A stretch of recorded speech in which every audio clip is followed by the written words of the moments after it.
오늘 우리 하나님의 말씀 사사기 19장 16절에서 30절까지의 말씀입니다. 한 절씩 교독하도록 하겠습니다. 저녁 때 한 노인이 밭에서 일하다가 돌아오니 그 사람은 본래 에브라임 산지 사람으로서 기브아에 거류하는 자요 그곳 사람들은 베냐민 자손이더라.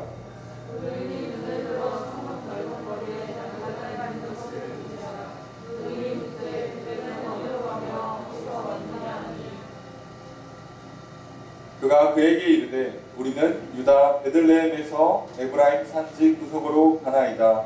나는 그곳 사람으로서 유다 베들레헴에 갔다가 이제 여호와의 집으로 가는 중인데 나를 자기 집으로 영접하는 사람이 없나이다.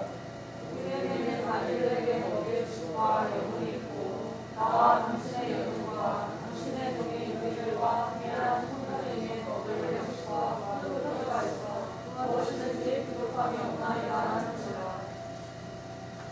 그 노인이 이르되 그대는 안심하라. 그대의 쓸 것은 모두 내가 담당할 것이니 거리에서는 유숙하지 말라 하고 그를 데리고 자기 집에 들어가서 자기에게 먹이니 그들이 발 씻고 먹고 마시니라. 그들이 마음을 즐겁게 할 때 그 성읍의 불량배들이 그 집을 에워싸고 문을 두들기며 집주인 노인에게 말하여 이르되 내 집에 들어온 사람을 끌어내라. 우리가 그와 관계하리라 하니 집주인 그 사람이 그들에게 나와서 이르되 아니라 내 형제들아 청하노니 너희는 악행을 저지르지 말라. 이 사람이 내 집에 들어왔으니 이런 망령된 일을 하지 말라. 보라 여기 내 처녀딸과 이 사람의 첩이 있은즉 내가 그들을 끌어내리니 너희가 그들을 욕보이든지 너희 눈에 좋을 대로 행하되 오직 이 사람에게는 이런 망령된 일을 행하지 말라 하니 우리가 믿지 아니하므로 그 사람이 자기 첩을 붙잡아 그들에게 밖으로 끌어내매 그들이 그 여자와 관계하였고 그대로 그 여자를 미움하다가 소량 유명에 놓으니라. 동틀 때에 여인이 자기의 주인이 있는 그 사람의 집 문에 이르러 엎드러져 밟기까지 거기 엎드러져 있더라. 그의 주인이 일찍 일어나 집 문을 열고 떠나고자 하더니 그 여인이 집 문에 엎드러져 있고 그의 손이 세상에 있는 것을 보고 그에게 이르되 일어나라 우리가 떠나가자 하나 아무 대답이 없는지라. 이에 그의 시체를 나귀에 싣고 행하여 자기 곳에 돌아가서 그 집에 이르러서는 칼을 가지고 자기 첩의 시체를 거두어 그 아이를 찍어 12덩이에 놔두고 그것을 이스라엘 사방에 돌보내매. 읽습니다. 그것을 보는 자가 나 이르되 이스라엘 자손이 애굽 땅에서 올라온 날부터 오늘까지 이런 일은 일어나지도 아니하였고 보지도 못하였도다. 이 일을 생각하고 상의한 후에 말하자 하니라. 아멘. 자리에 앉으시기 바랍니다. 할렐루야. 거룩한 주일 주님 전에 나와 예배드리시는 성도님들을 주님의 이름으로 환영합니다. 우리 옆에 있는 분들과 사랑의 인사를 나누겠습니다. 인사합시다. 사랑합니다. 축복합니다. 시간 주 앞에 나와 예배드리시는 성도님들에게 주님의 크신 은혜가 함께 있기를 주의 이름으로 축복합니다. 우리가 주일 날 예배 시간에 사사기서 말씀을 살펴보고 있습니다. 지난주에 사사기서 19장 말씀을 살펴보면서 사사가 다 사라진 마지막 사사라고 부르는 삼손이 죽고 난 이후에 지금 이스라엘에 벌어지고 있는 일들이 기록되어 있습니다. 그 일은 두 명의 레위 사람 제사장을 중심으로 일어나고 있는데 첫 번째는 미가의 집에 있었던 사건과 관련된 일이고 우리가 지난 시간에 살펴본 19장에서는 오늘 에브라임 산지에 있는 한 레위 사람, 한 제사장 그가 자기의 첩을 도로 찾기 위해서 장인의 집에 가고 오는 여정에 일어나는 사건들을 다루고 있습니다. 이스라엘의 왕이 없다는 말이 사사기서 후반에 갈수록 계속 자주 등장하고 반복됩니다.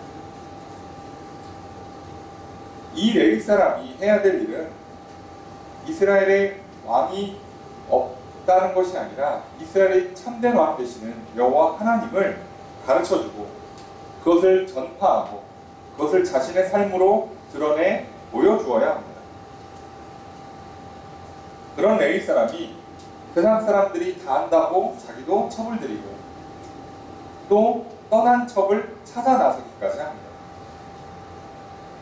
오히려 그때가 죄악을 끊고 문제를 풀 수 있는 기회였음에도 불구하고 거룩함을 잃어버리고 말았습니다. 거룩함으로 나아갈 수 있는 기회를 놓쳤습니다. 이렇게 거룩함을 잃고 참된 하나님을 잃어버릴 때 문제가 시작되고 그리고 심각한 일들이 벌어지게 되는 것입니다. 이 레위 사람이 유다 베들레헴에 있는 장인의 집에 가서 자기 첩을 만나고 장인과 함께 먹고 마시고 즐기다가 이제 떠나려고 합니다. 넷째 날 아침이 돼서 떠나려고 하다가 하루 더 있자 그래서 하루 더 있고 다섯째 날 아침이 돼서 떠나려고 하는데도 또 붙잡아서 있다가 저녁이 돼서야 떠납니다. 이렇게 떠나려고 하다가 미루고 이제는 시간이 돼서 어쩔 수 없이 급박하게 일을 처리하게 되면 꼭 문제가 생깁니다. 떠나려고 했으면 더 늦기 전에 떠나야 합니다. 기왕 하기로 한 일이라면 미루다 나중에 급하게 마지못해 하는 것이 아니라 하기로 정한 거라면 가능하면 빨리 하는 게 낫습니다. 심지어 지금 이 레위 사람은 죄의 현장에 와 있습니다. 그리고 이곳에서 거룩한 삶을 살고 있는 게 절대 아닙니다. 먹고 마시고 즐기고 있습니다. 그러니 그 자리는 가능하면 빨리 떠나면 떠날수록 좋습니다. 물론 가장 좋은 건 그 거룩하지 못한 자리를 빨리 떠나는 거죠. 처음부터 장인의 집에 안 가는 게 좋았죠. 그 떠난 첩을 찾으러 가지 않는 게 좋았죠. 그럼에도 불구하고 굳이 갔다면 우리가 어쩔 수 없이 죄의 자리나 문제가 발생할 확률이 높은 좋지 않은 상황에 놓여 있다면 가능한 빨리 그 자리를 떠나야 합니다. 의인은 악인의 자리에 가지를 않고 앉지를 않는다 말씀드렸어요. 우리도 마찬가지예요. 살다 보면 나쁜 일에 휘말릴 수 있고 또 죄악의 자리에 앉을 수도 있어요. 우리 안에 나쁜 생각, 나쁜 감정에 휘말릴 수 있고요. 나쁜 상황에 나의 삶이 휘말려 들어갈 수도 있어요. 그때 빨리 떠나면 됩니다. 누구나 다 한 번쯤은 이러면 안 되는데 떠나야지 라고 생각은 다 한 번씩은 해요. 그런 생각조차 안 하는 사람은 한 명도 없습니다. 성경이 계속 가르쳐주기도 하고요. 양심을 가책하기도 하고요. 또는 이런저런 경우의 수를 들어서 떠날 수 있도록 한 번씩, 두 번씩 기회를 열어주세요. 그럼 그때 빨리 떠나야 합니다. 그런데 우리의 문제의 시작은 뭐라고요? 그때 떠나지 않는 것에서부터 시작된다. 어쨌든 우리는 문제가 발생한 케이스를 보고 있기 때문에 결과적으로는 우리는 이것을 반면교사 삼아야 됩니다. 제사장이 안식일을 지키기 위해서 자기가 미룰 수 있는 거의 마지막까지 미루다 이제 급하게 부랴부랴 떠나옵니다. 그래서 이제 한 성읍에 들르고 그 기부한 성에서 오늘 우리가 살펴본 본문에 있는데요. 결국 큰 사람이 죽고 마는 그런 심각한 문제가 발생하고 맙니다.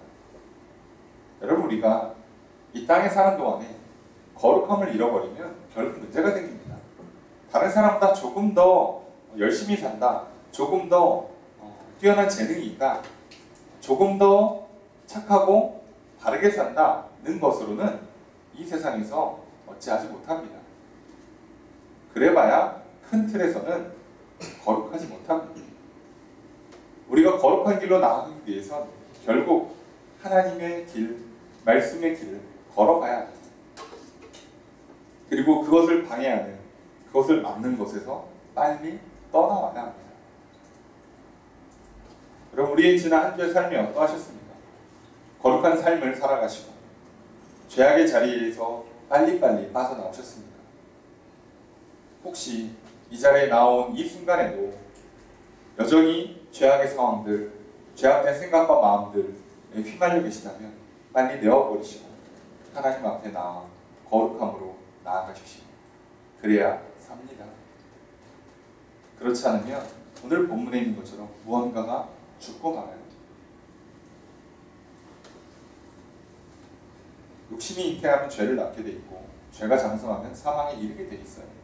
이거는 어쩔 수 없는 거, 불변의 법칙, 진리의 말씀입니다.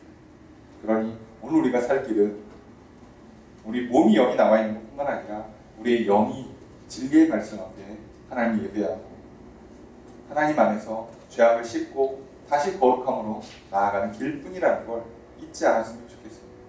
오늘도 우리를 그곳으로 인도해 주신 하나님, 비록 코로나 가운데 우리의 건강이 위협이 되고 여러 가지 상황이 제약되지만 그럼에도 불구하고 우리가 또 이 자리를 나올 수 있도록 지켜주신 하나님, 인도하신 하나님의 은혜가 있다면 어찌 우리가 오늘 그 말씀을 듣고 그분의 은혜를 구한다면 우리를 또 깨끗게 씻어주시고 우리를 새롭게 해주신 일들이 일어나지 않겠습니까? 여러분, 우리의 영을 하나님 말씀 앞에 내어드립시다. 그렇게 예배하고 오늘 우리가 다시금 거룩함의 길로 나아갑시다. 그렇게 우리를 또 회복시켜 주시고 그리고 우리를 거룩함으로 말미암아 이 땅에서 승리하는 인생, 복된 땅을 차지하며 살아가는 인생으로 이끌어 주시는 주님의 크신 은혜가 함께 있기를 주의 이름으로 축복합니다. 그 일이 이제 어떻게 진행되는가, 이 사건이 어떻게 최악으로 흘러가는가, 오늘 말씀을 통해 살펴보려고 합니다. 내용은 최악으로 흘러가는데요.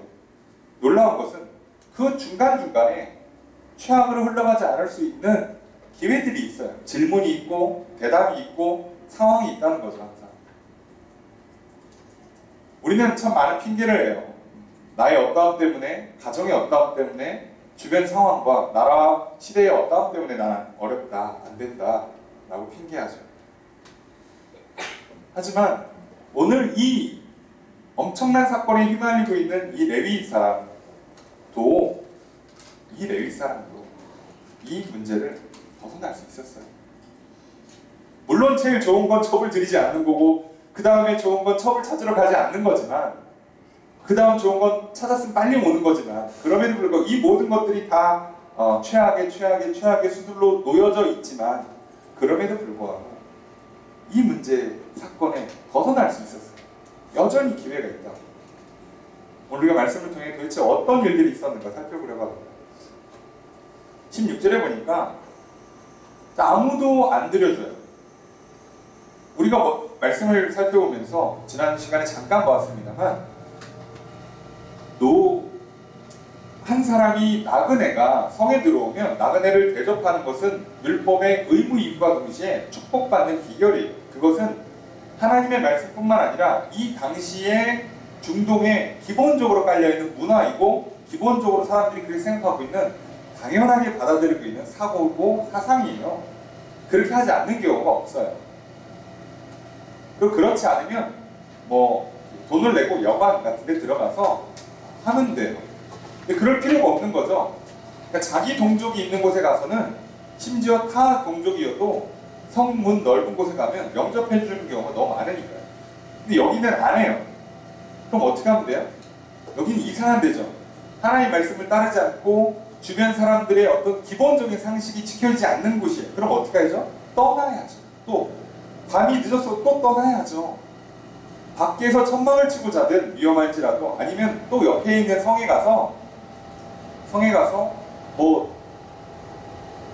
방을 빌려서 또는 돈을 주고 숙소를 얻어도 되잖아요. 그래도 다 그 당시에 숙소라는 게 있어요. 술집이 있고 여인숙이라는 게 다 있었어요. 그러니 가능한다는 거예요. 근데도 하지 않아요. 끝까지 버티는 거예요. 여기서 이 근처에 동족의 성, 그러니까 다시 말하면 이 주변에 지금 이방인들이 성들이 있잖아요. 그러니까 지금 이 레위 사람이 이스라엘 민족의 성인 기브아 성에 지금 여기서 자겠다는 거예요. 이게 참 미련한 판단인 거예요. 여러분, 기브아 성이라고 안전이 보장되는 게 아니잖아요. 너무 당연한 얘기 아닙니까? 여러분, 교회에 왔기 때문에 문제가 안 생깁니까? 그리스도인, 교회에 오랫동안 출석한 사람과 만났기 때문에 어떤 트러블도 생기지 않고 어떤 갈등이나 문제가 발생하지 않아요? 그렇지 않아요. 그럴 수 있어요. 그럼 어떻게 하면 돼요? 빨리 떠나야 돼요. 모든 교회가 참 안타깝지만 다 정상이 아닐 수가 있고요. 모든 그리스도인이 다 바른 신앙을 갖고 있는 게 아니에요. 가서 말씀이 지켜지지 않고 있다면, 가서 기본적인 상식이 통하지 않고 있다면 떠나야죠. 거기서 뭔 대단한 일을 어떻게 승부를 보겠다고, 왜 거기 미련하게 붙들고 있어요? 사람들한 실수 중에 하나예요. 왜 거기서 고집 부리고 승부를 보냐고, 왜 그걸 뚫어보겠다고 애를 쓰냐고. 나쁜 방법이고 잘못된 방법이 빨리빨리 고쳐야죠. 승부를 봐? 인생을 걸어? 인생 한 번뿐이에요. 그런 거에 인생 걸기 너무 짧다고요. 그렇잖아요. 지금 우리 이 사람은 레위 사람이, 제사장이 율법을 알고 있잖아요. 심지어 그걸 가르치는 사람이에요. 그럼 이게 안 지켜지고 있다면 이게 이 성의 상태가 얼마나 안 좋은지를 금방 알 수 있어요. 여기는 지금 뭔가 심각한 문제가 있는 거예요. 밤 늦게까지 고집 부리고 기다릴 필요가 없어요. 빨리 돈을 내서라도 숙소를 구하든가 아니면 다른 성으로 빨리 움직였어야죠. 끝까지 버팁니다. 그때 놀랍게 한 노인이 늦게까지 일을 하다가 돌아오면서 이 레위 사람 일행을 발견해요. 자, 여기서부터 해석이 갈리는 거예요. 여러분, 이때 이 사람을 만나는 게 좋은 게 아니에요. 따지고 보면 도와주는 것 같지만 이게 지금 문제를 만드는 원인이 되고 있잖아요. 오히려 제일 좋은 건 떠나는 거예요. 내가 고치고 내가 변하는 게 제일 좋지, 갑자기 내가 끝까지 나는 고집 부리고 있는데 옆에 있는 사람이 날 갑자기 도와줘서 이 문제가 풀렸다, 그게 나를 망치는 거예요. 그때가 내 습관을 고칠 수 있는, 내 생각을 고칠 수 있는 절호의 기회였단 말이에요. 근데 옆에 사람이 와서 그걸 갑자기 도와줘 버리면 나는 안 고쳐요. 또 안 고친다. 심각한 문제가 나올 때까지 절대 안 고쳐요. 그래서 인생이 망가져요. 괴롭더라도 힘들더라도 그때가 기회란 말이에요. 내 나쁜 생각을, 내 나쁜 습관을 끊고 고생을 무릅쓰더라도 하나님 말씀으로 돌아갈 수 있는, 거룩함을 회복할 수 있는 기회였다. 근데 우리는 자꾸 어떻게 생각해요? 누가 자꾸 도와주기를, 어떻게 이 문제가 풀리기를 기대한단 말이에요. 지금 이 사사기 삼손 이후에 이 두 명의 레위 사람을 통해서 우리가 보고 있는 거의 핵심 뭐냐면, 이스라엘 백성도 그렇고 레위 사람도 그렇고 다 쉽고 편한 길을 선택해요. 앞에 있는 레위 사람, 미가의 집에 있었던 그 레위 사람 제사장은요, 재정 문제에 있어서 쉽고 편한 길을 선택해서 문제가 생긴 거예요. 지금 오늘 이 제사장은요, 이 에브라임에 있는 제사장은 이성 문제 또는 첫 결혼 문제에 관련돼서 쉽고 편한 길을 찾다가 이 문제가 생긴 거라고. 그런 이 사람들은요, 그게 주 문제였지만 기본 메커니즘이, 기본 그 사람 안에 깔려있는 사상이 어떻게든 쉽고 편한 길을 찾아요. 책임을 회피하고 싶고 남이 도와줬으면 좋겠고, 그러니까 다 나는 억울하고 남 탓이에요. 이렇게 가고 있기 때문에 여기서 기다리면서 기도했겠습니까? 설마? 하나님 말씀을 찾아오면서 하나님 이 성이 아닌가요? 하나님 어디로 가야 됩니까? 물었겠어요? 절대 그런 거 아니에요. 여기서 뭐라고 그래요?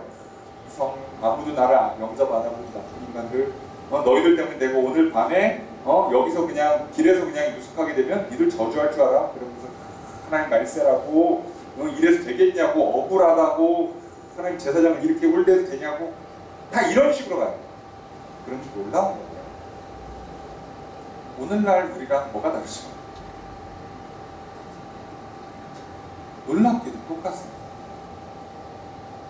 시작도 이렇지만요, 오늘 마지막에 보면 이 레위 사람이 자기 첩이 죽고 나서 이 문제를 푸는 방식도 똑같이 풀어요.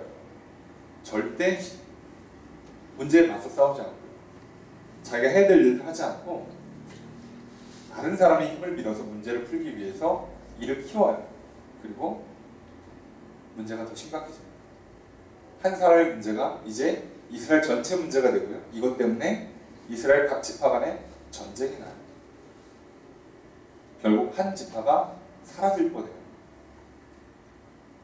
잘못은 본인이 해놓고 왜 엄한 지파 하나가 죽어나갈 뻔하냐고. 물론 죽어마땅하죠. 그 지파도. 여기 등장하는 이 베냐민 지파도 심판받아 마땅해요. 혼나는 게 마땅해요. 하지만 혼낼지언정 이렇게 혼나면 안 되죠. 레위 사람의 개인의 가정사 때문에 일이 커져서 한 지파가 휘말려서 이렇게 문제가 터지면 안 되잖아요. 하나님께서 경고하시고 선지자를 통해 경고하시고 그리고 주변의 이방 족속들이나 다른 나라를 통해서 책망하시고 괴롭히시다가 그리고 돌아오게 만들어야지. 이건 아니죠. 이 방식은. 그런데 제가 봤을 때 100% 레위 사람은 계속 억울해요. 계속 원망하고 있고요. 탓하고 있고요. 불평불만하고 있고요.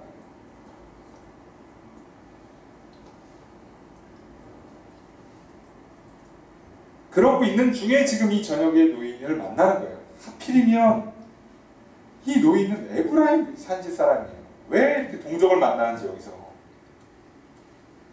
이게 무슨 데스티니가 아니라고요. 이거 운명적으로 받아들이시면 안 돼요. 이게 망가지는가. 만나면 꼭 왜 여기서 이 기브아에서 이 베냐민 지파의 영역 내에 있는 기브아성에서 왜 에브라임 출신 노인을 만나냐고. 에브라임 산지에 살고 있는 제사장이. 그래서 좋죠? 당장은 좋죠?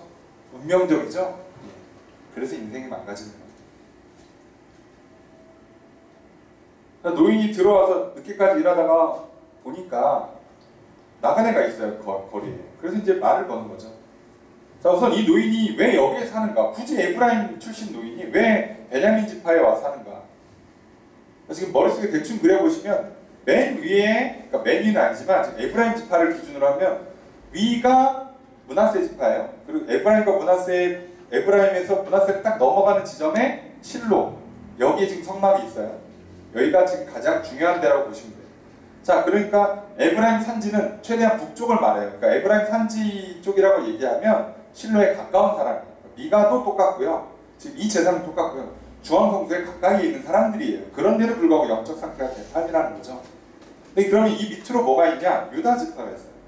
그리고 유다 지파가 굉장히 넓게 있고 희한하게도 유다 지파 안쪽에 베냐민 지파가 있어요. 안에 이렇게 유다 지파랑 베냐민 지파가 갈라 있는 게 아니라 안에 있어요. 이렇게 포함되어 있어요. 그러니까 지금 밑에 베들레헴에서 올라가는 길에 베냐민 지파를 뚫고 올라가는 거라고 보시면 돼요. 그냥 코스가 그렇게 잡힌 것 뿐이에요.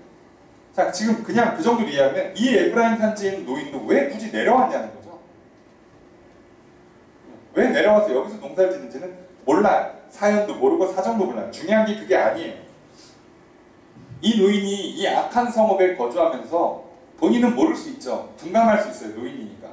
젊은 사람들이 얼마나 지금 음란하고 그래서 얼마나 악한 삶을 살고 있는지 노인이기 때문에 관여 안 할 수도 있고 모를 수도 있어요. 그냥 자기도 먹고 사는 문제 때문에 그냥 여기서 열심히 늦게까지 농사하고 그냥 하루하루 사는지 몰라겠어요.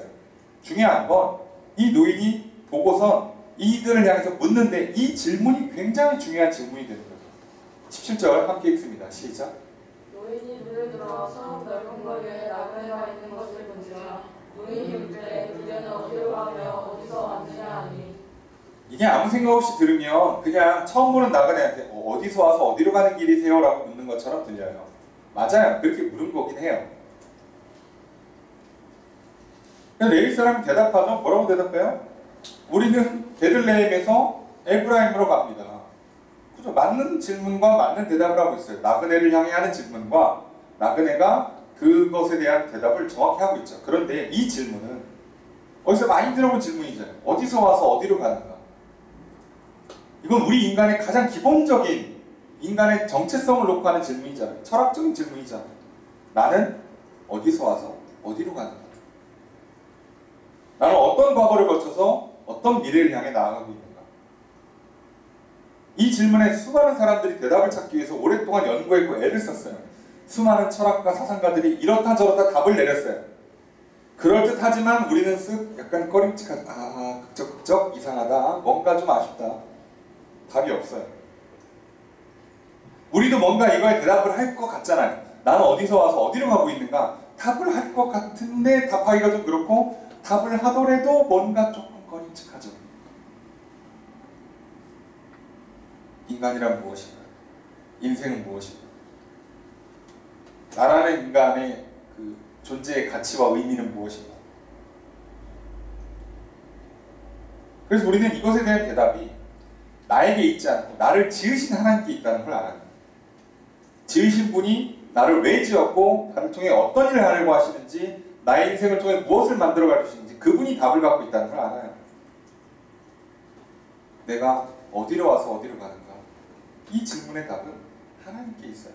나한테 있는 게 아니에요. 인간 안에서 찾으려고 했던 인류의 그 수많은 오랜 시간 동안의 모든 시도가 제대로 된 답을 주지는 못해요. 우리의 짧은 인생에 여러분 아무리 질문해 보셔도 이거 다 못 찾습니다. 나는 어디서 와서 어디로 가는가? 난 누구인가? 우리는 시작과 끝이 있어요. 우리를 지으신 분, 그리고 우리를 심판하시는 분, 그리고 영원한 하나님 나라로 들이시는 분, 바로 그분 안에 답이 있다는 걸 아는 거죠. 그러니까 제사장이 깨어 있었다면 이 질문이 되게 콕 찔렸을 거예요. 내가 지금 뭐 하고 있는 거지? 내가 지금 왜 일주일 동안 이곳에 이렇게 살고 있지? 제사장이 여기서 본인이 현실을 자각하는 타임을 갖고, 그죠? 후회하고, 이 질문이 뼈아프게 들어왔으면 정신 차렸을 거예요. 아, 내가 있을 곳은 여기가 아니구나. 잠 한숨 못 자더라도 밤새서라도 빨리 가야겠구나 라고 생각을 했겠죠. 어디 오늘 밤은 편히 잘 생각을 해. 늦게 출발했는 거. 그리고 지금 아무도 나를 영접해주지 않는다고 억울해하고 탓을 하고 있어요. 이게 지금 이 사람의 마음이 절대 하나님께 향해 있지 않다는 걸 증명하는 거예요. 하나님께 향해 있었다면 이 질문이 깊이 무겁게 들렸을 거예요. 그런데 여기에 이제 대답하는 것도 참 놀라워요. 18절 함께 읽겠습니다. 시작. 그러나 그에게 이르되 우리는 유다 베들레헴에서 에브라임 산지 북쪽으로 가나이다. 나는 그곳 사람으로서 유다 베들레헴에 갔다가 이제 여호와의 집으로 가는 중인데 나를 자기 집으로 영접하는 사람이 없나이다. 자, 이 사람이 하는 말이 굉장히 의미 있는 말인가 동시에 어떻게 보면 겉으로 볼 때 평범해요. 나는 유다 베들레헴에서 에브라임 산지로 갑니다. 거기서 나는 그곳 사람, 유다, 그러니까 에브라임 산지 사람인데 유다 베들레헴에 갔다가 여호와의 집으로 갑니다. 이렇게 자기를 설명을 해요.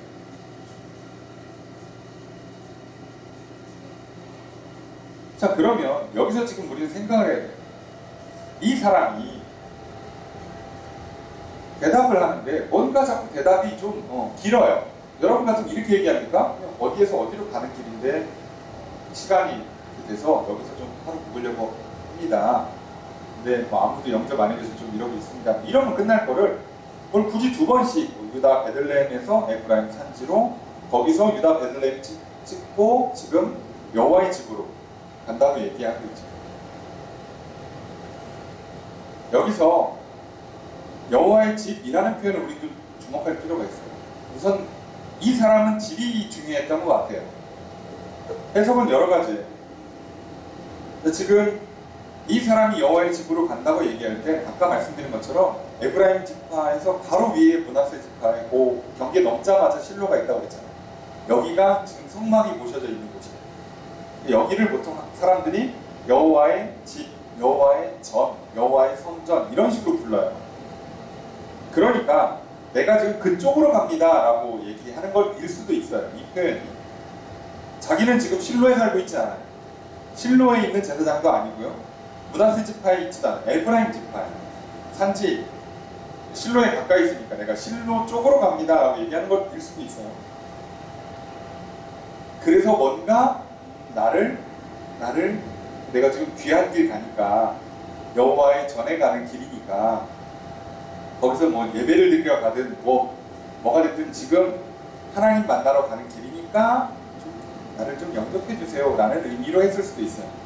또 하나는 얘 은근히 제사장이라는 걸 비치는 거예요. 내가 굳이 여호와의 집으로 갑니다. 왜 일반인 여호와의 집에 갈 이유가 없잖아요. 그러면 내가 제사장일 가능성이 높다는 걸 은연중에 비치는 거예요. 우리도 그런 거잖아요. 목사라고는 얘기 안 하지만 뭐 이렇게 교회에서 일합니다. 저기 종교 계통에서 일하고 있습니다. 이렇게 얘기하면 대충 이제 알잖아요. 내가 승복 입은 것도 아니고 이게 무슨 이렇게 양복 입고 타이 메고서 제가 종교 계통에서 일합니다. 그럼 대충 느낌이 목사 느낌이 강한데 근데 목사라고 얘기는 안 해. 이러면 눈치채라 이거죠. 대충 알아. 그러니까 내가 잘해주세요. 이거를 돌려 얘기하는 거예요. 셋째는 집을 강조하는 걸로 이해할 수가 있어요. 집이라는 표현이 나오지만 여기서 지금 집이 총 2번 등장하잖아요. 여호와의 집이 나오고 자기 집으로 영접한 사람이 없습니다라고 나오지만 실제로 집이라는 단어는 4번 나와요. 그럼 아시는 것처럼 베들레헴에 이 집이에요. 집. 그러니까 베들레헴은요. 벳하고 레헴이 합쳐져서 정확히 따지면 빵집이에요. 빵집. 그러니까 지명이 빵집이에요. 우리가 표현하면 되게 웃기지만 그래요. 그러니까 내가 유다 빵집에서 출발해서 지금 에브라임으로 가는 것입니다. 내가 에브라임 출신인데 유다 빵집 찍고 오는 길에 여호와의 집으로 가고 있습니다. 그런데 아무도 자기 집으로 안 드립니다. 그럼 벌써 집을 4번 얘기했잖아요. 이렇게 얘기하면 이 노인이 자꾸 뭐가 들려요? 집 이렇게 들리면 나를 집으로 드려라. 이런 느낌인 거죠. 나를 집으로 드려라. 이렇게 하는 거예요, 계속. 자, 이게 어떤 해석이 중요한 건 아니에요. 뭐가 맞냐 이게 중요한 게 아니라 지금 이 사람이 말하고 있는 이 메커니즘을 잘 보세요. 절대 자기가 누군지 얘기를 안 해요. 자기가 뭘 해달라고 직접 요청도 안 해요. 다 돌려서 얘기하는 거예요. 어떤 해석을 해도 이 사람 직접 얘기한 게 하나도 안 나와요. 그러니까 지금 자기가 중앙성소로 가든 내가 제사장이든 내가 집을 들여달라고 하든 한 번도 자기 입으로 이런 얘기를 안 해요. 그리고 노인이 알아서 듣게 얘기하는 거죠. 내가 제사장인 듯한 느낌으로 내가 집에 좀 들어가서 쉬고 싶다는 걸 내비치면서 돌려서 얘기해요. 말씀드렸잖아요. 직접 말하지 않는 거 얼마나 악한 거. 거절당하기 싫고 제안하고 그것에 대해서 책임지는 게 싫어요. 쉽고 편한 길을 가는 사람들은 꼭 이렇게 얘기하는 거죠. 절대 직접 잘 얘기 안 해요. 알아들으라고 얘기하지 대놓고 얘기를 안 해요. 왜요? 그거에 대해서 책임도 지기 싫고 문제되기도 싫고 그리고 그렇게 돌려서 얘기해야 돌려서 얘기해야 어떻게 해요? 나중에 탓을 할 수 있고 핑계를 댈 수가 있어요. 대단하죠? 쉽고 편한 길 가는 사람들은요 항상 이래요. 항상 절대 얘기 안 해요. 그리고 나중에 억울해요. 내가 얘기했는데 왜 못 알아들었냐. 네가 관심이 없었다는 거야. 아니 무슨 말이 그래. 대놓고 얘기해도 지금 알아들을까 말까인데 돌려서 얘기해놓고 못 알아들었대. 지금 자기가 제사장이라는 얘기를 했어요? 안 했습니다. 내가 지금 성소로 가는 예배를 준비하러 가는 길이라고 얘기했어요? 안 했습니다. 나 오늘 밤 집에 들어가서 쉬고 싶다고 얘기를 했어요? 안 했어요. 한마디도 안 했어요. 한마디. 말을 이런 식으로 해요.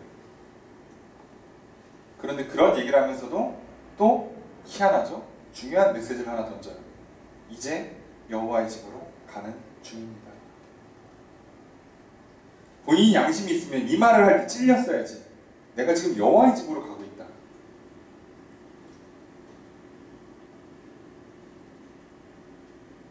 아니 지금 본인이 여호와의 집으로 가는 길은 맞지. 제사장이니까. 그런데 거기에 합당한 삶을 살고 있지는 않잖아요.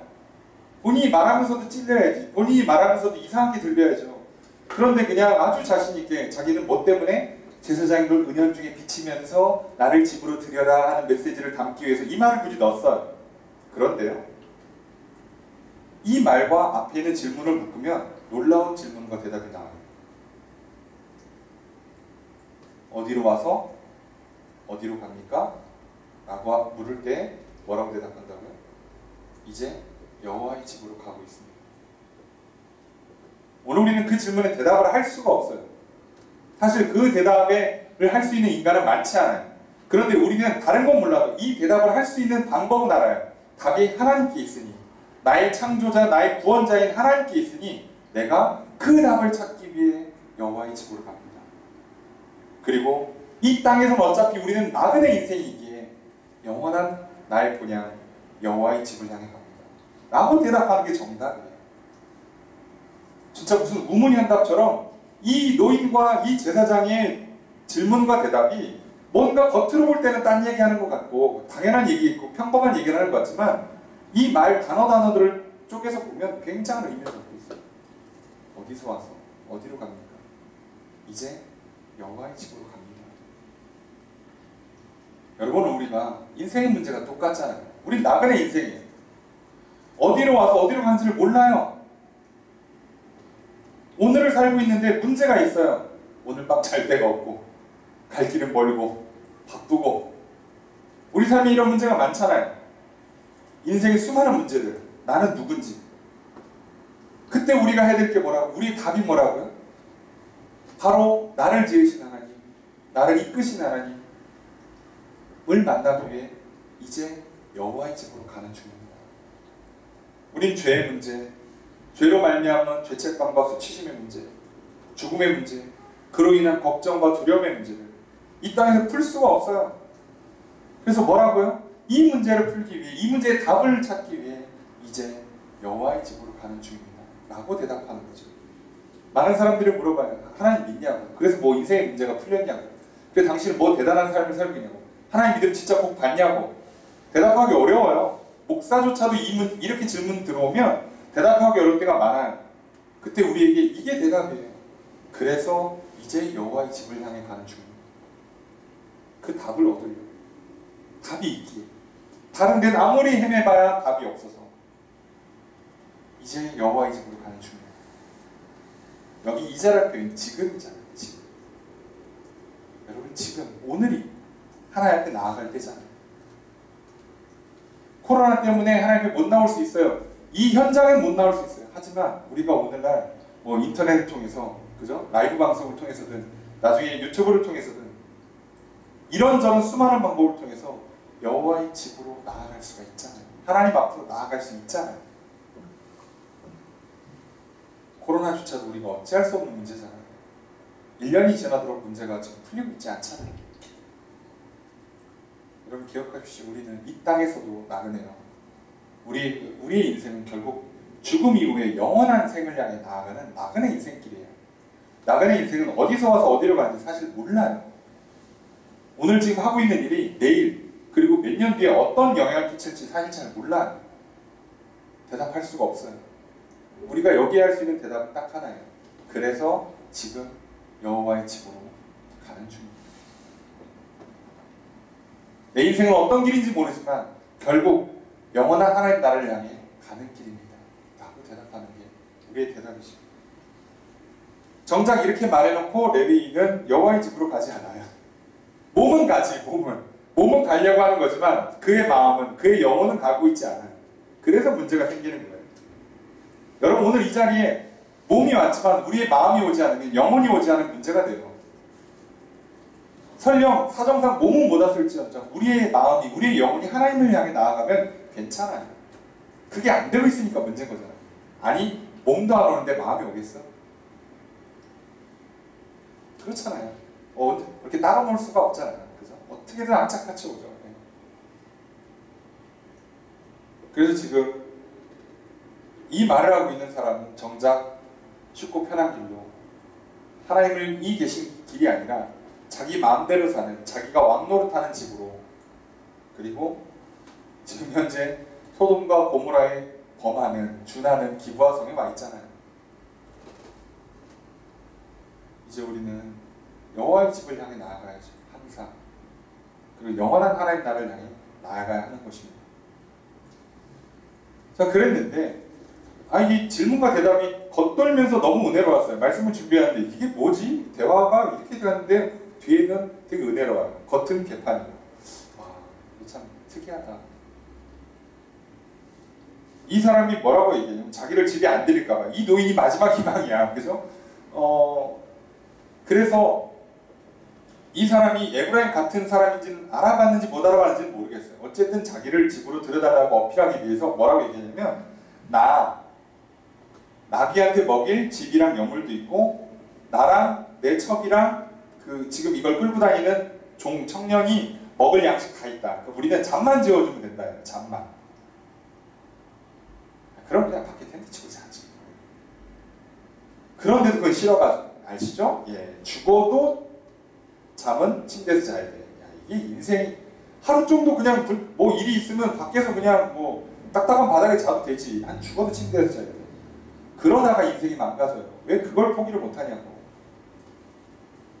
지금 여호와의 집을 향해 가는 길이 중요하지. 그날 밤 편한 잠자리가 중요한 거냐고. 그 잠자리를 잘못 선택해갖고 인생이 망했잖아요. 근데도 그래요. 그러면서 우리는 먹을 거 다 있으니까 잠만 재워달라 이렇게 얘기해요. 그런데 이 노인이 뭐라고 그러냐면, 안심하라. 내가 감당하겠다. 거리차지 마라. 이 노인의 대답이 또 은혜롭게 와닿아요. 하나님의 집을 향해 나아가는 여정에 하나님께서 또 이렇게 돕는 손길을 베풀어 주시고 그를 향해 해주신 말씀, 안심하라. 여러분, 우리가 여호와를 향해 나아가는 여정이요, 결국 평탄하지만 않아요. 그렇잖아요. 꼭 문제가 생기면 주일날 생기는 경우가 많죠. 아니면 주일 전날 생기고, 그렇죠? 예배 드리기 전날 생기고, 성경 읽으려고 하면 문제 생기고, 그렇죠? 기도하려고 하면 무슨 일이 생기고, 그래요. 꼭 뭐가 불편해요. 뭐가 이상해요. 그때 하나님께서 말씀하시는 거죠. 안심. 여러분, 우리가 하나님을 향해 나아가는 여정 앞에 하나님께서 지켜주십니다. 인도해 주신다고. 걱정하지 마십시오. 문제가 생기지 않아요. 이 은혜로운 대화 이후에는 이제 그 사건이 발생되는데, 자, 어쨌든 들어가서 이제 먹고 쉽니다. 자, 나그네 인생길이고 여호와의 집을 향해 나아가는 인생길이에요. 그 길에 하나님께서 우리에게 안심하도록 평안을 주시고 인도해 주세요. 그럼 그 길로만 가면 되는데, 이 사람은 그 길로 갔던 게 아니라 사실은 그냥 하루라도, 단 하루라도 쉽고 편하게 먹고 마시고 즐겁게 편안한 잠자리를 추구하다가, 여기 써 있잖아요. 그 똑같은 단어가 나와요. 그죠? 가서 발 씻고 먹고 마신다. 지금 이 제사장한테 이 단어가 몇 번 쓰이고 있는 거예요? 먹고 마신다는 단어가. 이게 제사장한테 이렇게 반복될 단어입니까? 제사장이 이렇게 먹고 마시는 게 주업이에요? 이게 제사장의 복입니까? 그런데도 이 단어가 계속 나와요. 왜요? 이걸 추구하니까. 잘 먹고 잘 마시고, 그리고 인생 비참하게 망가지면 무슨 의미가 있어요? 이렇게 되고 있죠. 근데 마음이 즐거워요. 그죠? 내가 원하는 대로 다 됐어. 결국은 내가 원하는 걸 다 얻었었잖아. 첩도 되찾았지. 오늘 밤도 지금 먹고 마셨지. 일주일 내내 먹고 마셨지. 오늘 밤도 편안한 잠자리를 얻었죠. 얼마나 마음이 즐거워요. 그런데 이제는 여기서 하나님과 함께 할 때 문제가 안 생기는 거지. 여러분, 내가 원하는 일이 다 이루어졌다고 해서 문제가 안 생기는 게 아니에요. 사람들은 착각합니다. 내가 원하는 성적, 내가 원하는 건강, 외모, 재능, 돈, 이걸 다 얻으면 문제가 안 생길 거라고 생각하는 어리석음이 있다고 얘기합니다. 아니에요. 하나님께서 함께 해주셔야 문제가 안 생겨요. 여러분, 하나님께서 소돔과 고모라 한복판에서도 아브라함이 저과 롯을 건져내셨다고. 그리고 그 소돔과 고모라에 준하는 이 기부하에서 이 사람은 안 건져주세요. 무슨 차이냐고. 하나님 함께 하지 않으십니까? 딱 그것뿐이에요. 다 얻었잖아. 이 사람 정말 다 얻었잖아요. 그런데도 문제가 생겨요. 여러분, 착각하지 맙시다. 내가 원하는 거 다 얻어도요, 내 마음이 즐거워요? 지금 문제가 코앞에 와 있는데도 모르고 있잖아요. 우리는 정말 한치 앞을 몰라요. 모든 게 다 이루어지는 그날 밤 내가 죽을 수 있다니까요. 내가 원하는 그걸 얻은 그날, 그 다음 날 심각한 문제가 터질 수 있어요. 자, 문제가 발생해요. 성읍의 불리한 배들이 집을 에워쌉니다. 문 두드려요. 자, 그 사람 끌어내라. 관계하겠다. 이 기브아 성이 악한 성인 건 소돔과 고모라랑 똑같아요. 외부에 온 나그네를 끌어내서 어떻게 하겠다고요? 성추행 또는 성폭행을 하는 거예요. 집단으로. 게다가 동성입니다. 할 수 있는 건 다 하고 있는 거죠. 인간이 할 수 있는 거의 최악을 다 하고 있어요. 이 노인이 이걸 몰랐을 수도 있어요. 밤 늦게까지 일하다가 맨날 조용히 구석에서 자면 노인은 이 사실을 모를 수도 있어요. 알았으면 자기 집이 이런 공별을 당할 줄 알았으면 드렸겠습니까? 모를 가능성이 높아요. 그렇다 치고 중요한 건 이걸 요청해요. 자, 그러니까 주인이 어떻게 하는가? 자, 23절 함께 있습니다. 시작. 27일 그 사람이 그들에게로 나와서 이르되 아들이 형제들아 청하노니 이 같은 악행을 저지르지 말라. 이 사람이 내 집에 들어왔으니 이거는 악행된 일을 하지 말라. 자, 악행을 저지르지 말라고 얘기해요. 이 노인분이 참 대화가 은혜로워요. 이 사람의 그 대사 한마디 한마디가 참 감동적인 은혜로운 대사예요. 이 같은 악행을 저지르지 말라. 이런 망령된 일을 행하지 말라. 명확하게 얘기하잖아요. 오히려 최소한 이 노인만큼은 말은 잘하잖아요. 이렇게 얘기해야죠. 죄의 상황이 놓여있어요. 그럼 뭐라고 얘기해야 돼요? 따끔하게 한마디 해야죠. 그죠? 이런 악행을 하지 말라고. 이런 망령된 일을 하지 말라고. 선을 그어야죠. 문제는 노인이 힘이 없다는 거죠. 노인은 저항을 했어요. 노인은 잘한 거라니까요. 잘했지만 이 노인이 둘러싼 청년들을 어떻게 이기냐고. 그래서 이 말을 잘했음에도 불구하고 문제는 듣지를 않아요. 그러니까 저항을 받으니까 이제 어떡합니까? 이 사람이 이제 애안을 대신 일종의 회유책이죠. 그게 뭐냐? 자, 내 처녀딸, 내 딸이 있는데 아직 처녀예요. 그리고 이 사람이 첩을 갖고 있어요. 여자가 2명 있잖아요. 여자 둘을 내줄 테니까 이 남자 손님 나그네는 건드리지 말라는 거예요. 자, 지금 이 노인은 나름 율법을 열심히 지키고 있는 거예요. 나그네를 대접하고 지키고 보호하고 책임지는 그걸 하고 있어요. 그리고 뭐 좀 너그럽게 이해하세요. 자, 지금 이 시대는 이해할 수 없지만 이 옛날에 여성의 인권이라는 건 이 정도 수준이에요. 그러려니 하시고 오늘의 관점으로 해석하시면 안 되니까. 그냥 줄 테니까 그냥 데리고 놀고 이 사람 건드리지 말라 이렇게. 자, 그런데 문제는 이 제안을 받아들일까요? 안 받아들여요. 아니 솔직히 이 불량배들이 이 성에 여자가 없었겠어요? 그렇잖아요. 지금 여자가 목표가 아니에요. 이 남자가 목표예요. 아니 그럼 성에 남자가 없어요? 아니 있지. 이들의 목표는 뭐라고요? 새로운 사람, 새로운 남성과 그런 동성애의 어떤 그걸 즐기고 싶다는 거잖아요 지금. 그게 목표니까 제안이 통하질 않아요. 지금 뭐 난리가 나고 있죠. 자, 그런데 문제는 여기서 발생해요. 25절 함께 읽습니다. 시작. 우리가 듣지 아니하므로 그 사람이 자기 첩을 붙잡아 그들에게 밖으로 끌어내매 그들이 그 여자와 관계하였고 전체적으로 그 여자를 능욕하다가 새벽 미명에 이르죠. 자, 이 노인은 할 거 다 하는데 안 돼. 그죠?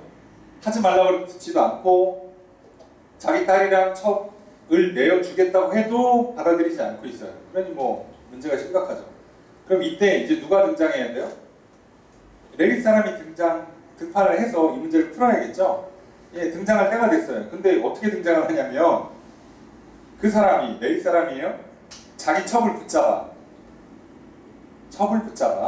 그들에게 밖으로 끌어내면, 쉽게 얘기하면 첩을 붙잡아서 밖으로 끌어냈어요. 자, 장면이 이해가 되세요? 이 레위 사람이 자기 살겠다고 자기 첩을 밖으로 끌어낸 거예요. 끌어냈다는 표현은 강제로 밀었다는 얘기잖아요. 당연히 첩이 동의할 리가 있어요? 미쳤습니까? 자, 그러니까 그거를 싫어하니까 자기 살겠다고 첩을 끌어내고 문 닫아버려요. 자, 이게 뭐 하는 짓이에요? 그래서 이 사람들이 결국은 마지못해 이 여인을 집단 성폭행하고 그리고 이제 결국은 죽게 돼요.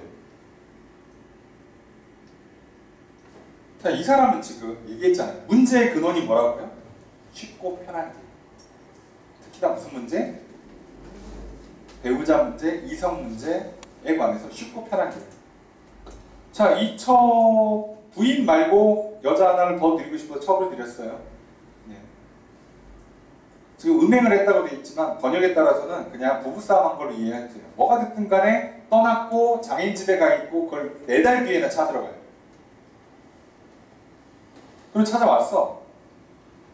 그런데 문제가 생기니까 어떻게 해요? 기꺼이 버려요. 절대 희생하지 않습니다. 인생은 그냥 쉽고 편한 길.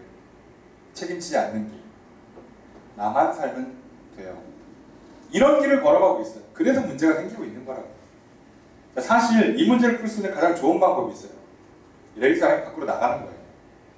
미쳤습니까? 나가면 지금 이 집단 동성 성폭행을 당하게 생겼는데 아니에요.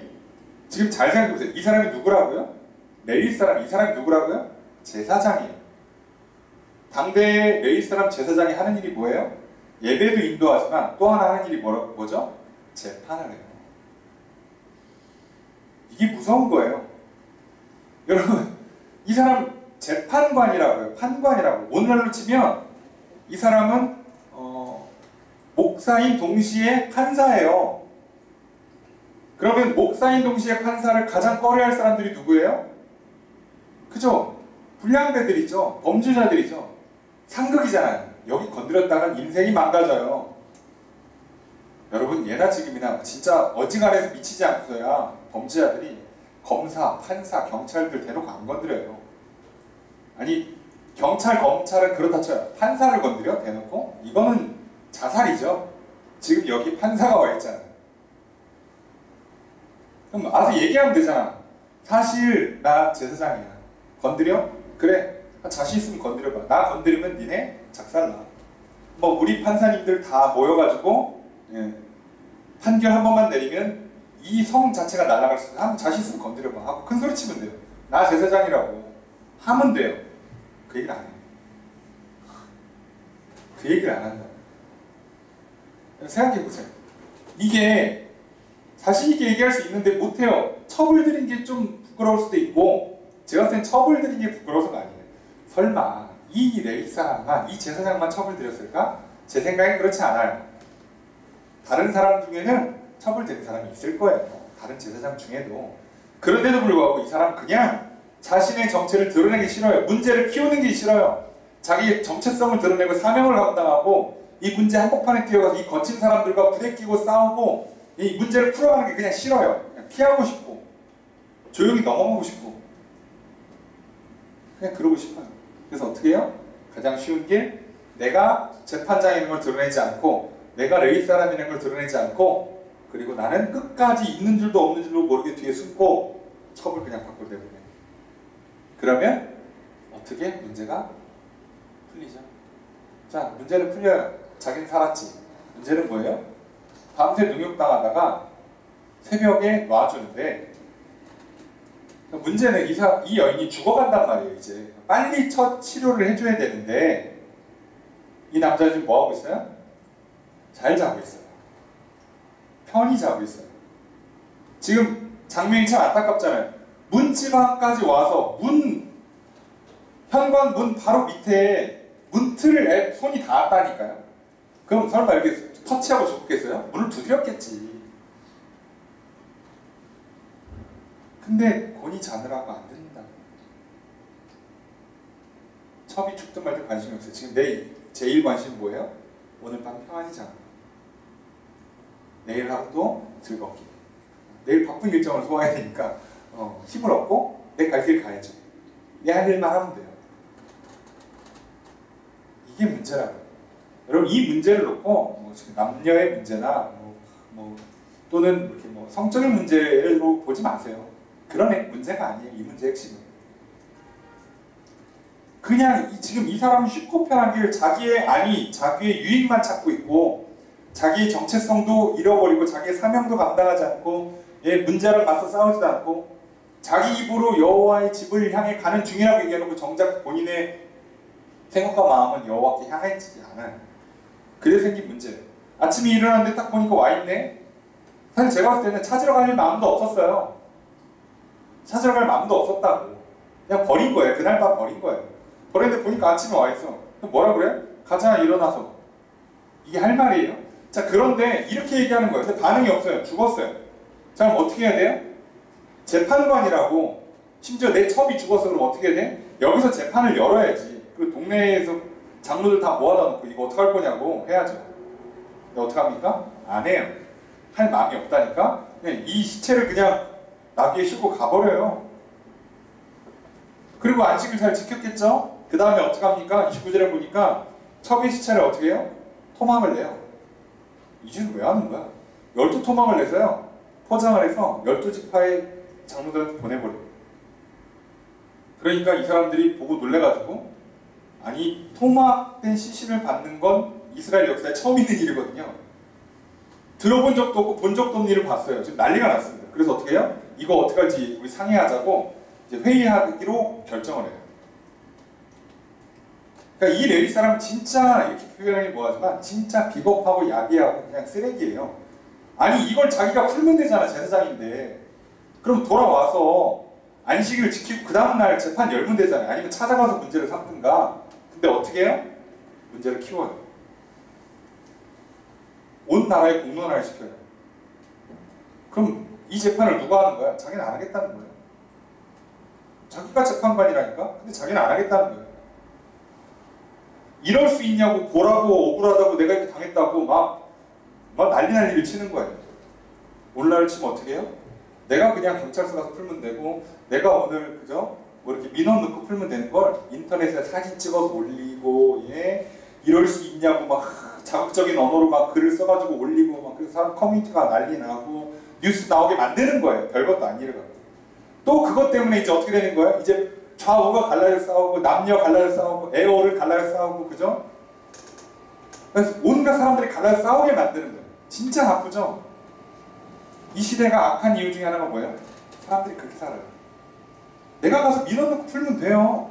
내가 가서 경찰서 가서 풀면 돼요. 안 도와준다고? 안 도와주겠지 당연히. 그래서 싸워야 돼요. 불편하게 싸워야 돼요. 그러다가 진짜 이 사람들이 할 일을 안 했을 때 공론화시키는 게 맞아요. 할 일을 하는데 좀 불편해, 짜증나. 그래서 그걸 감당하면 돼요. 그리고 그걸 계속하면 이 사람들 바꾸거든. 근데 안 해. 나는 안 해. 그리고 뭐라고요? 억울합니다예요. 억울합니다. 그럼 좀 들끓죠. 그럼 그 여론 무서워서 그 사람들이 하고 일을 하죠. 나는 힘든 거 안 하겠다는 얘기. 그래도 뭐 제사장이니까 그죠? 소 잡고 양 잡는 솜씨가 있으니까 토막은 잘 내. 그래서 이게 뭐 하는 짓이에요? 내가 생각할 때는 자기의 어쨌든 부인, 법적인 효력은 없지만 부인이었던 사람을 토막 내는 게 그게 마음이 편해요.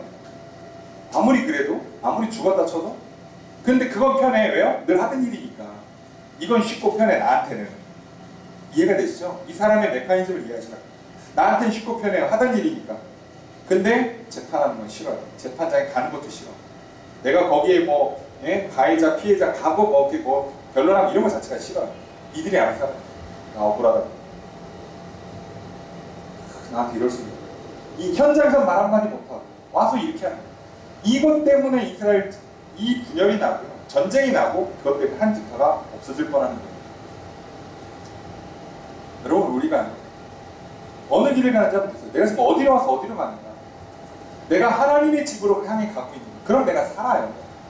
문제가 생기지 않고 문제 중에도 안전하게 보호해 주신다고. 근데 그 거룩한 길을 걸어가지 않으면 자꾸 거룩한 싸움을 싸우지 않으면 영적 전쟁을 치르지 않으면 사사가 되어서 전쟁을 치르지 않으면 자꾸 편한 길, 쉬운 길, 책임을 회피하는 길, 핑계하고 탓하는 길로 걸어가면 결국 큰 사고가 납니다. 누군가 하나 죽어나가는 심각한 문제가 터져요. 오늘 우리가 이 말씀을 기억했으면 좋겠어요. 마지막 사사라고 불리는 삼손 이후에 2명의 레위 사람 제사장이 등장합니다. 한 사람은 재정 문제, 먹고 사는 문제 때문에 개인 집에 고용돼서 우상 숭배를 하다가 단 지파에 고용돼서 우상 숭배를 하다가 한 지파가 그냥 사라져버립니다. 오늘 등장하는 이 에브라임에 있는 또 어떤 사람, 레위 사람, 자기를 떠난 첩을 찾으겠다고 또 베들레헴 가서 그 첩 데리고 오는 길에 지체하다가 밤늦게 유숙하다가 사고가 나고 그거를 깔끔하게 풀지를 못하고 시체를 토막내서 보내는 바람에 이스라엘 11지파랑 베냐민 지파가 전쟁 나게 만들고 그래서 한 지파가 멸망할 뻔하다가 살아납니다. 어떻게 다 이들이 다 에브라임 지파 출신 제사장들인지 모르겠어요.